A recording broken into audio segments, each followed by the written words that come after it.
Atenaseko eraikinei herri mugimendua darie. Ez dago paretarik, grafitirik gabe. Ez dago kalerik, aldarrikapen mezurik gabe.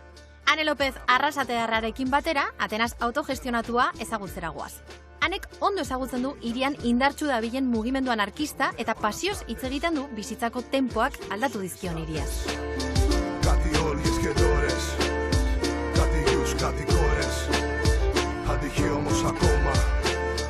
2009an hauzan parkin bat, ingeniarien ganbarakua, eta inbizauien ez dakiz edifizio, eta horrek esan pegetan ikusi edifizioanak hemen nahiko basuak die, eta gainera auzoak ezaukon parkerik, orduan auzotarrek okupatu zauien, eta inzauien hemen ikusten duzuen parke hau. Horrelako gauzak dira Atenasetik maite mindu zaituztenak? Hombre, klaro, bai. Holako detailetxoak, ez? Holako espazioak, eguzkia, hori dana. Zu berez Alemanian bizi zinen? Bai. Eta egin zenun bidaia Atenasera eta maite mindu egin zinen Atenasetaz?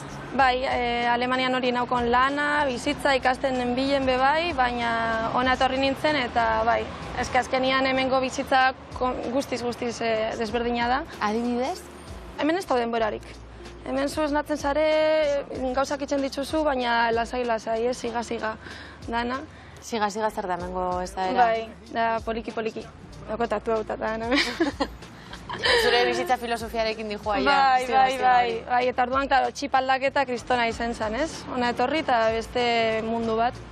Ona etorri zinenean, nora etorri zinen? Ona etorri nintzen, erdi turista bezala jo nintzen, Grezia iparreldera, eta etorri nintzen Atenasera egun pare bat, baina gustau jaten pila. Gainera Atenaseko kaosak maite mindu ninduen pila bat, eta grafiti danak, eta jende dana, bazen... Eta gero etorri nintzen astebete, gero etorri nintzen hilabete, eta jasan naben, utzi dana eta etorri, eta hori nauen. Nola egin zenuen hori? Motxila bat hartu eta motxila horrekin bizi izan nintzen denbora asko, gero ja bai hemen finkotu nauen pizkatxo bat gehiago bizitza, baina hasieran hori izan motxila hartu eta ona etorri. Norbait ezagutzen zenuen Atenasen? Bai, Alemanian ezagutzen den txilena bat, hemen bizitzeko plana zaukola bai, zaukona, eta bera hemen zauen, baina bera bakarrik.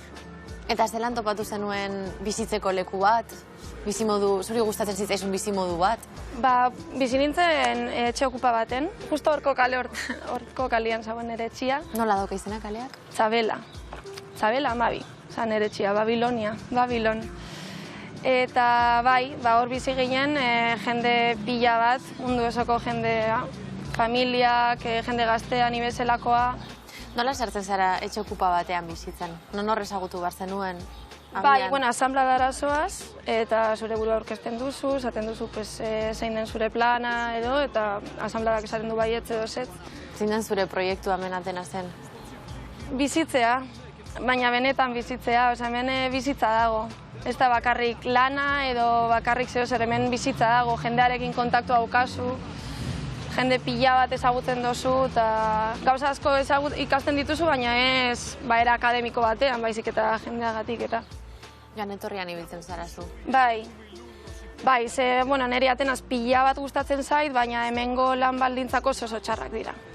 Eta ibilinaz batzutan lanean, baina askotan joaten naiz Euskal Herrira lanera, gero nanator, gero buelta, horrela ibiltzen naz. Eta ikusten duzu zure burua nomada bizitza horretan eroso? Bai. Azkenean, ni euskalduna naiz, baina nire bideotzaren zati bat bai atzerrian dago, ez? Zer da hemen topatu duzun gauzarik interesgarriena, urte hauetan? Pasio handiarekin hitz egiten duzu Atenasen inguruan, zer egon behar du hor, igual? Kaosetik sortzen da nitxaropena, igual, holan rollo. Zeo zer nahi duzunean egin holan era nahiko efiziente baten, hemen hori ez da posible. Hemen pazientzia oki behar duzu eta horri beba ikasten duzu, ez? Zu etorri zinenean, bazinen siga, filosofia horretakoa? Ez, ni Alemaniatik nentorren, ni nengoen lanean, ikasten, dena egiten.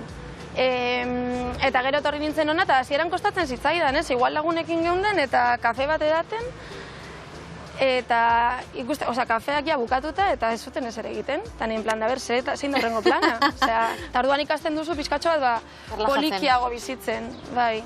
Ezagutu duzu nazioarteko jende pila bat Atenasen egonda? Bai. Hemengo jendea ere ezagutu duzu? Bai, claro. Baina gehiago, ni migrantea naizenez, gehiago migranteekin juntatu naiz.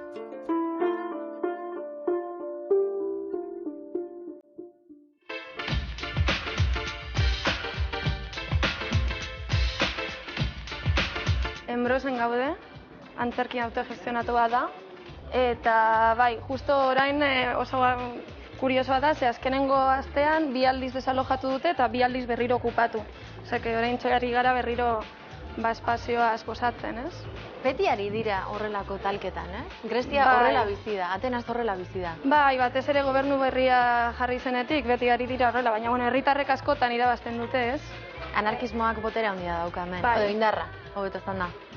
Biak, bai, herriak indar handia dauka, baina anarkismoak ideia bezala, bai. Nolakoa da hemengo kultura? Egia da, Akropolisera joaterakoan jartzen du, hemen sortu zen zientzia, hemen sortu zen demokrazia eta kultura, eta egia da gaur egun Greziako estatuak leku horietan bakarrik inbertitzen duela. Benetako kultura eta ekitaldiak, kontzertuak, antzerkiak, herritarrek antolatzen dituzte, ez? Nolakoa da beste kultura hori, herritarrek egiten dutena? Jendeak egiten dituen gauzak azkenean biziak dira, errealak, orduan. Horrelakoak dira. Musika asko dago? Bai. Musika kultura handia dago? Bai. Tabernetan. Antzerkia adibidez ere? Antzerki kultura handia dago, badaude antzerki sala handiak, baina bai txikiago batzuk, hau bezala, autogestionatuak direnak, antzerki kultura handia dago, bai. Igual hori antzinako Greziatik datorren zer da.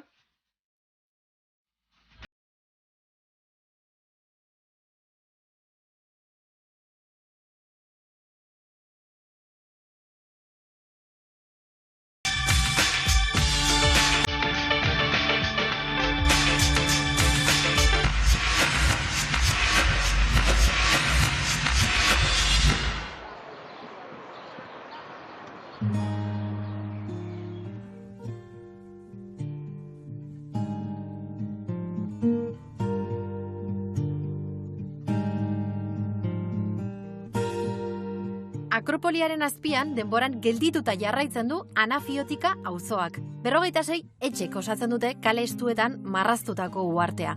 Espekulaziotik babesteko debekatuta dago etxe hauen salerosketa. Horregaitik, Anafiotikan ez dago ez jatetxerik, ez da hotelik ere. Bertako bizilagunak aldenduta bizi dira gainean duten Akropoliko milioika bisitariengandik. Oasis batean gaude.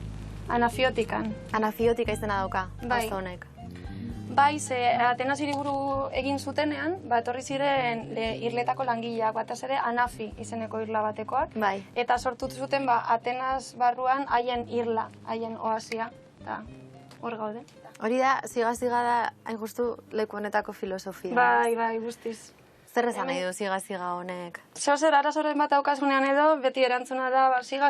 Hori bai da, bizkatxo bat, itxaropena ematen dizu edo behintzet denbora dagoela. Gauzak denbora etorriko direla. Modu positiboan erabiltzen da beti?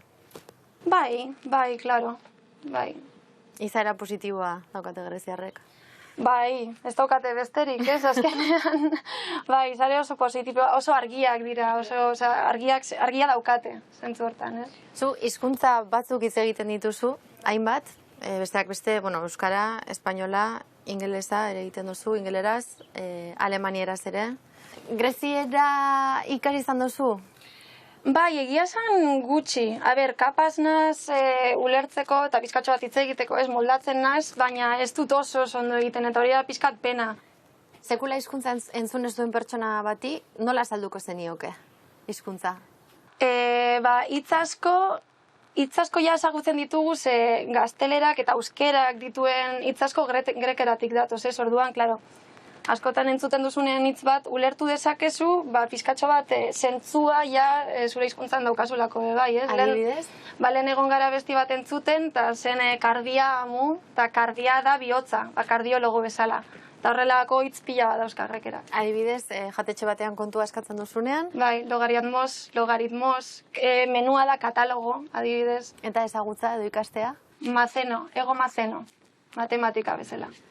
Bueno, gauza batzuk, agian ulertzeko modukoak ere badira guretzat. Bai, intuizioz edo. Eta gero gertatzen da beste gauza kurioso bat, hizkuntzaren kadentzia edo oso ezaguna zaigula, erraz konektatzen dugula hizkuntzarekin. Bai, de hecho, gaztelera dela ematen du, ez? Askotan nik aletik nen bilen, eta de repente esaten, noi, gazteleraz da, eta ez, grekeraz da, oza, Grezian gaude. Nola hartzen dute kanpotarra, turista? Bueno, herrialde hau turismoagatik bizi da. Orduan daukate barne guda hori, ez? Azkenean, ez duten nahi atrakzio turista bat izatea, herrialdea, zein Atena, zein baina horrelako Anafiotika. guneak ere sortzen dira. Bai, horregatik. Bai, aldi berean hori, eta bestalde badira oso zabalak, eta gustatzen zaila asko erakustea, ez? Haien herrialdea, haien abestiak, osea, badaukate pizkat barne guda hori. Zer daramazu zurekin, kanpora zoazen bakoitzean, Atenasetik? Argitasuna. Bai, eta igual inspirazioa.